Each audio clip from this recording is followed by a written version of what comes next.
Good morning, Heather. Would you like to have a coffee with me today? Yeah, but it's pure cacao. It's not Oh, coffee, it's pure cacao. well, we are even today because I don't have coffee either. I just have Okay. water. Well, that's not even. I would say that's much worse because I love cacao, but it's okay. You need to hydrate. Yes, yes, yes, I do. Yeah. So, when you look at everything happening in the world right now, Chris, what's coming up for you? Yeah, so I follow a person who is on YouTube and TikTok, a person under the banner called Park Rose Permaculture.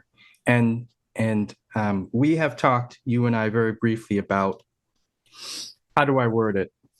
Um, Perhaps some people that I consider to be very insightful and very helpful what am I saying? May may occur to other people as problematic. So I make no commentary about the problematic or non-problematic nature of this person. I will instead very simply say that I listened to a video this person, Park Rose Permaculture, posted very recently, and I found it to be thought provoking and inspirational. And so I will talk about it just a tiny bit. And of course, our listeners can come to their own conclusions about how they may feel about the premise. Here's a video called It's Not the End, It's Just the Beginning. We, the people, get to write our future. And some of you may be aware that in the United States of America on Saturday, April 5th, there was a nationwide day of protest under the banner of Hands Off. That was the title of the banner for these protest actions, Hands Off.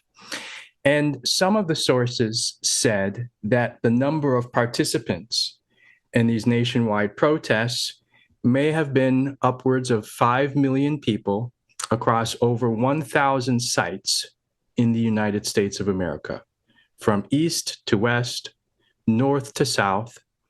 And it brought back the memory of our discussion, Heather, you and me, the other day regarding resistance actions in the United States and how they may appear different or really be functionally different from current and historical resistance actions in other places. You talked particularly about the nature of community and community centered actions versus actions that may appear more individualistic. You talked about support networks, and you used at least one example um, regarding support. You talked about a specific situation where there were a number of protesters, and then there were people supporting them with things like transportation and food and other types of things, places to stay overnight, for example. Whereas in this particular situation, and here I'm talking about the day of action, I will not I will not I will not pretend to have looked into the planning and organization of all of these different actions and how community oriented versus individualistic they may have occurred. But in this particular video, it's not the end, it's just the beginning. If I remember the video correctly, this person, Park Rose Permaculture, our narrator, does talk about these actions across the country as different forms of community building, people meeting each other for the first time, people seeing that they're not so different from each other, people making connections, people pledging to stay in touch after April 5th, and so on and so forth. Now, this video, which we don't need to get into at length, actually starts with this person named Park Rose Permaculture, her title, her channel. She's playing somebody else's video. And in fact, she even made it the video thumbnail, a guy with a hat, young guy, who has his head in his hands and he's saying, the world is over, we are so effed, this and that. Oh, it's forget it, man, game over, that sort of thing. And one of the points that she makes that I'm bringing to our discussion today, Heather, is the idea that this voice of doomerism is in some way the voice of individualism, the voice of isolation.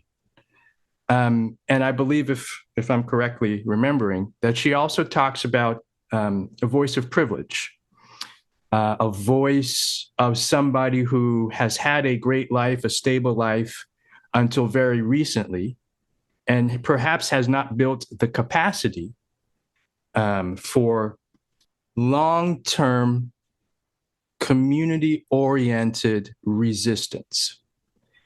So what I'm bringing today to today's recording is this idea of the importance of community, which is something you and I have talked about in different ways extensively, and how being in community with others is a way of building capacity beyond what we can do as individuals. And you and I have also been, in fact, in work situations where perhaps we are working with a small group of other people, and there may be sudden times where somebody has to drop away to take care of other things in their life that have come up unexpectedly. And one or two or more of us others say, well, that's great. We can pick up X, Y, or Z and work on it or stabilize it while you're away. So go take care of your priorities. And I'm seeing more and more the importance of having these kinds of structures for our own stability, our own prioritization, our own capacity, our own ability to take long journeys without burning out, without falling apart. And yeah, I could ramble on more, but I'll stop there. I think that's what I'm coming today with. And it is indeed based on some recent actions in the USA.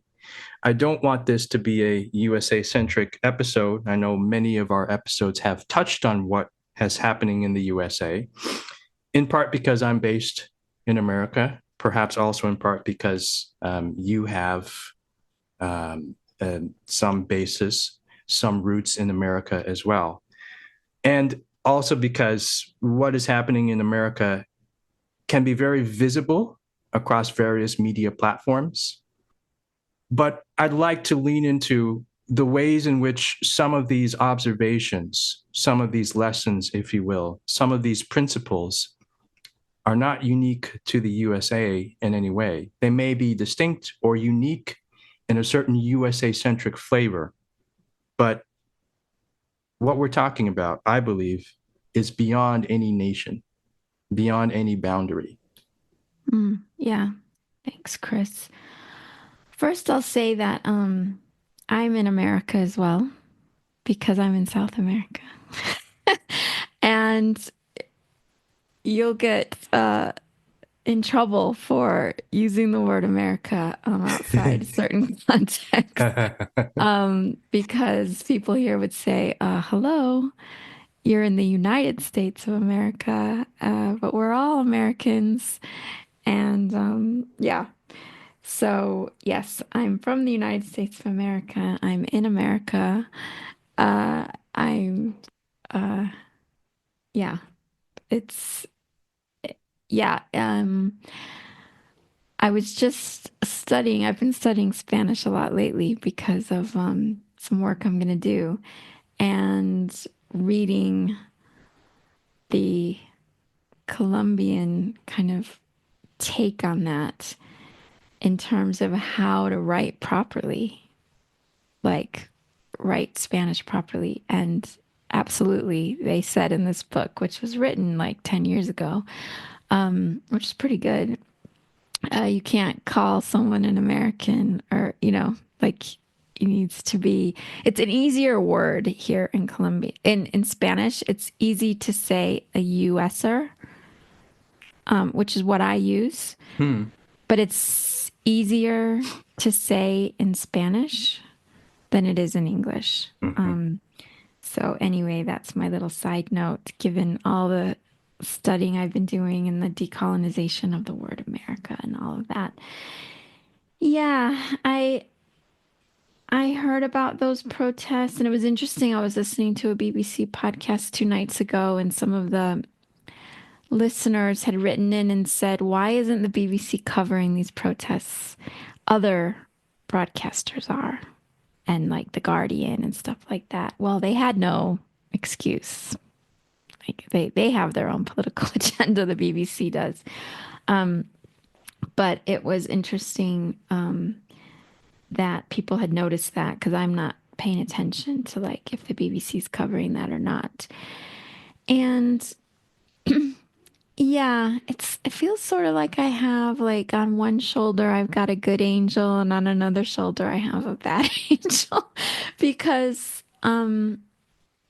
yeah, I mean, part of me wants to criticize, like what goes on in the US, the activism and like the individualism. And then on the other side, it's like people are where they are, like this young person who was, had the doomer voice on saying that it's all over.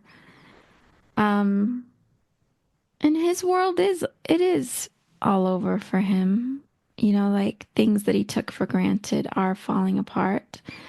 Um, it is a sign of privilege, but it's where do we meet people, in that space? That's my good angel saying, like think about where this person is. Um, yeah. And I get what she says, and I did watch the beginning or the first half or something of that video. And I get what she says about if you take that kind of view and you stop there, you don't go anywhere. Like you're taking away agency, you're just giving up. You're not doing anything. And I get that like doesn't make sense. It's not mentally healthy like for folks to be in that place where it's like, well, it's all over. I guess it takes, like, we need to recalibrate when we're in that kind of position and say, if this world that served me so well is collapsing, what is my role in what comes next? It could be, what is my role in helping it land more gently as it collapses? What is my role in building something better in its place? And I think she touches on things around hope, which we've probably talked about before, and how I don't really like using the word hope in like a far away context, like that we're all like, gosh, I hope the Democrats get back into power, kind of thing where it's like, hoping for some kind of status quo that was not working for everybody. And that's why she brings up privilege, like that wasn't working for everybody. But there's a lot of liberals who hope we can go back to brunch, as they say. And for those of you not in the US, that was like what was said when Trump won the first time, and it was 4 years, and the liberals couldn't have brunch because they had to check what Trump was saying on Twitter all the time, and they were totally stressed. And then Biden won and they could have brunch again and go back to normal. And now we've got Trump again. And I don't want anyone to go back to brunch. Like, no, no more brunch. Give up hope of brunch, you know. So for me, hope, I heard someone recently say, I can't remember where, if it was like in the book Joyful Militancy or what, but like this. like hope has like it's a binary thing and it represents fear. So if we're thinking in terms of hope, it's because we're afraid something else is going to happen and we're hoping that bad thing doesn't happen. And instead, I think in terms of like emergence, maybe like what can we be doing now that is like in alignment with our values, our principles? Um, and that, I don't know, that I could say that gives me hope, but it's not true. Like it doesn't feel like the right word, you know? I just feel like I'm in the flow of life if I'm doing stuff that is in community with others, that's modeling the way we want to be, that isn't waiting for some future. It's making these things happen now, you know, and like thinking like this is an emergent process. We're always going to be kind of in, I don't know, some kind of dialectic. I've never mentioned Hegel before, but some kind of dialectical process that's going on. And it's not about hope. It's not about, like in Spanish, the word hope also means to wait. Yes. Mm-hmm. Yeah. Yep. So it's like not that. Like I'm not talking about waiting to see what's going to happen. I hope you're, you know, it's like if I say to you, Chris, I hope you have a good time at the restaurant tonight. I have no agency over that. I don't live anywhere near you. I can't go have a word. I don't even know where you're going. I can't have a word with the maitre d' and say, please make sure this guy has a really good time tonight. Like I have zero agency. It's just like, I hope you have a good time. Like, but we're talking about things that we want like to have agency over, that we do have agency over. And I don't like talking about the word hope. Yeah, I think that's very important. And you and I have talked in different ways about the importance of language, the way that language matters. And I've also been thinking about this in my own way. Um, how do I say this gently? So we were going to make a recording last week, the week of April, whatever it was, April 1st. And I came to our session, but I was not in a mindset to record. And long story short, I had just finished doing some research on the so-called slave trade and so-called slaves, transatlantic slavery. Um, and it brought back to mind other conversations I've been in, well, not been in, but really I should say other things that I've read people say about the use of the word slave versus enslaved people, slaves versus enslaved. Yeah, I'm sorry, repeating myself. Slave versus enslaved, enslaved people versus slaves. And actually, the term slave trade versus a word I introduced in a separate recording, um, a word that I learned, maangamizi, which is a Swahili word that is perhaps closer to the word Holocaust or Nakba or Shoah. And what I had said in this separate recording was, listen, I don't need you to cast out the language of slave trade and adopt the word maangamizi. I don't need people to stop saying slaves and start saying enslaved people. Rather, I would like to extend an invitation to people to ask themselves when they change their language, do they see something new?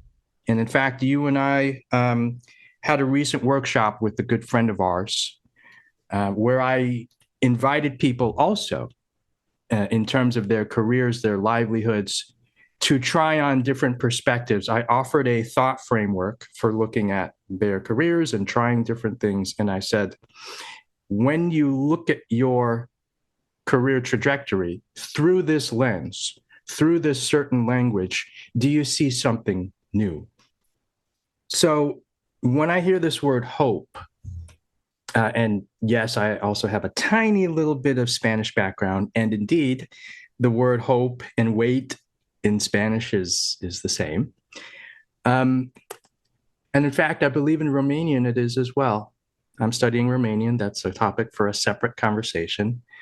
But yeah, I would not demand that people stop saying hope and start saying something else. But I will say, in this conversation with you, the way you have laid this out does give me a different perspective, because I think both of us, in our different ways, in our different words, have been trying to seek out and emphasize opportunities for people to embrace their own agency in their lives as individuals, but also their lives in a more broad and more community-oriented settings. And occasionally, this person who goes by the tag Park Rose Permaculture talks about the principles of permaculture.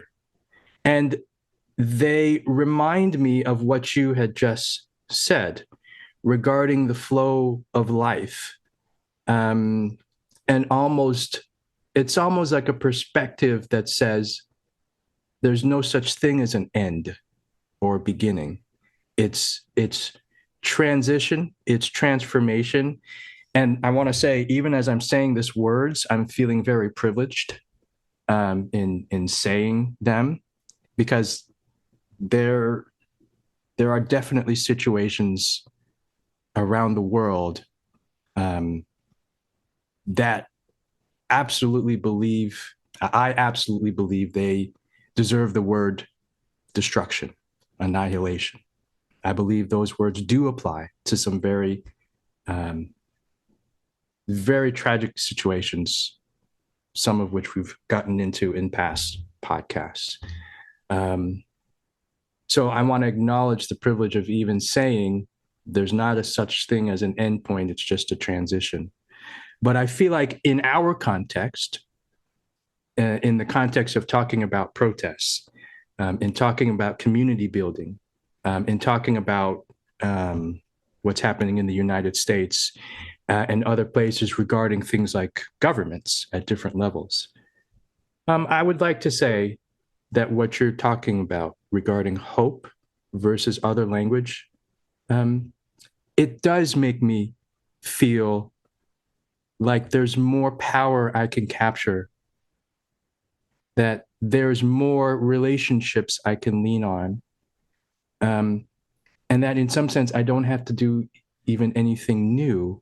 Rather, I have to be more intentional about capturing, embracing, amplifying what already exists in my life and in my nearest relationships. Yeah, that's really well put. Yeah, I think the word hope kind of holds people back, I guess I would say, even though people tend to use it as like, don't give up hope. You know, like they think it's more like it's necessary. Like there's something wrong with hopelessness. And that does, I mean, I used to be part of Deep Adaptation Forum, which was founded by Jem Bendel, who, you know, got quite famous for saying that climate collapse is inevitable. And when I was working with Deep Adaptation Forum, I already had the lens of privilege and all of that. And so I was thinking, we can say, yes, that's going to happen, but it can lead to at least two different pathways. And one is that you kind of give up and you decide to, and these are people with a lot of privilege, decide to mourn, which there's nothing wrong with mourning, but like just kind of mourn and then go gently into the good night or whatever it is. And so it's people saying, like I'm going to have my farm in Spain and I know what's coming and you know.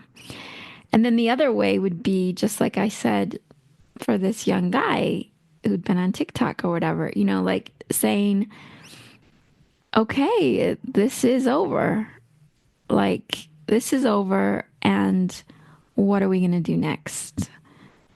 So um that's that's just what I'm left with is thinking that hopelessness.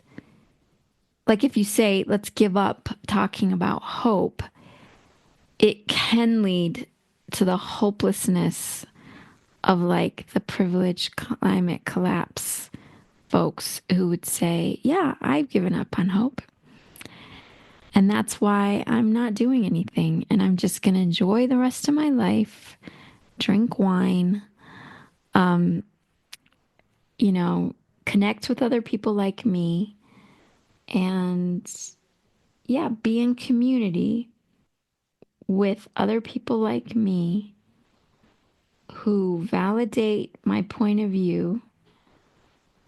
And that's it. And if we talk about community, we could fall into thinking that's fine. And the bad angels like saying that's not fine, that's privileged, you know. Plus, I gotta say, and I could name names of famous people who I know in this community who have mental health issues because they're only focusing on this collapse and they have a lot of privilege and they're just focusing on collapse because they're thinking of the future. Or they're even watching the news and seeing climate catastrophe happening now, which obviously is like real. It's not the future, it's happening now. But their brain then goes to this is where we're headed instead of, what can I do to support my local community in when the extreme temperatures come, when the flooding comes, when the wildfires come? How are we being resilient? That would be more in line of the healthier kind of community building that I would want to see. Yeah, and I believe that that's what I'm leaving with from our episode today. And I believe that these nuances are very important. And again, I would not, shall we say, demand that people adopt different language.